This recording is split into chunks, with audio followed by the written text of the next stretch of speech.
हर हर महादेव।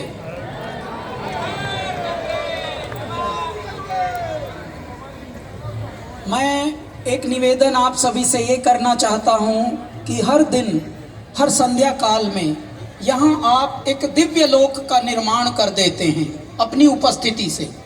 आपका होना भर ऐसा लगता है जैसे देवलोक से कोई सभा प्रारंभ हो रही हो।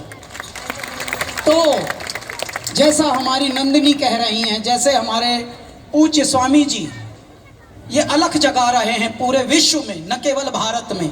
जितने भी पानी के स्रोत हैं, जितनी भी नदियां हैं, वो सब हमारी माँ हैं।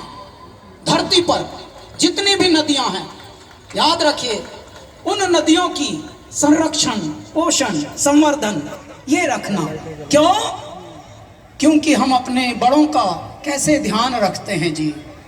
जब बड़े हमें पाल लेते हैं तो किस लिए पालते हैं कि अब हमारे बच्चे बड़े हो गए हैं, अब हमारा ध्यान रखते हैं, अब हम रिटायर हो गए। माँ रिटायर कभी नहीं होती, प्रकृति कभी रिटायर नहीं होती, परंतु प्रकृति का रख रखाव रखना भी हमारा परम कर्तव्य है। तो सर्व सज्जनों की सेवा में मेरी एक अर्ज है पुनीत, सर्व सज्जनों की सेवा में मेरी एक अर्ज है कि मनुष्यों चेत जाओ, कुछ लक्ष्य भी आपका फर्ज है।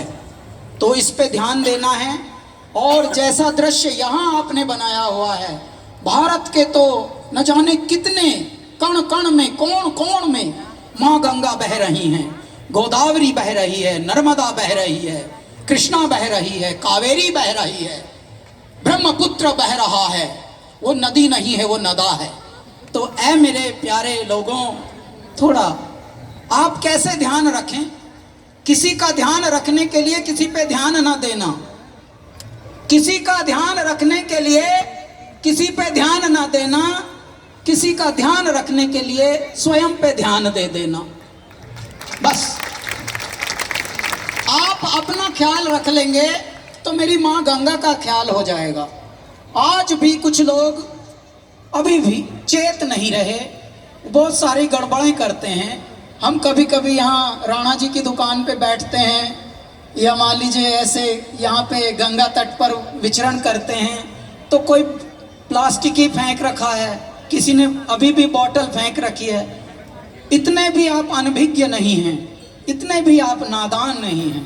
प्लीज, जब अपने ऊपर नहीं फेंकते कुछ तो किसी के और के ऊपर काहे फेंक रहा है।